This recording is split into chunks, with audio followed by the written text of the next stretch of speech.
Hello everyone, welcome back to my new gate another mini blog. আমার আগের long ভিডিওতে আমি তোমাদেরকে তো বলেছিলাম যে আমি বাবার বাড়ি এসেছি, তো আজকে চলে যাচ্ছি।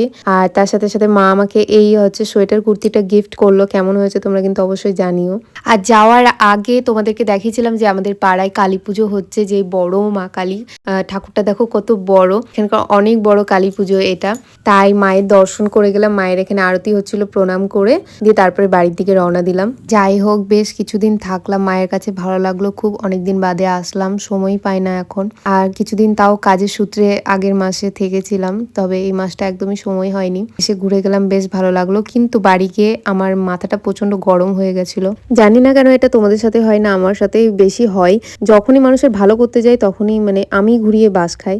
যাই হোক, সবকিছু ভুলে মাথা ঠান্ডা করার জন্য আমি চা খেলাম। আমি কোনোদিনও চা খাই না, কারণ চায়ে আমার অ্যালার্জি। আমি এতটাই মাথা গরম হয়ে গেছে, আমি চা বানিয়ে খেয়ে নিয়েছি আজকে।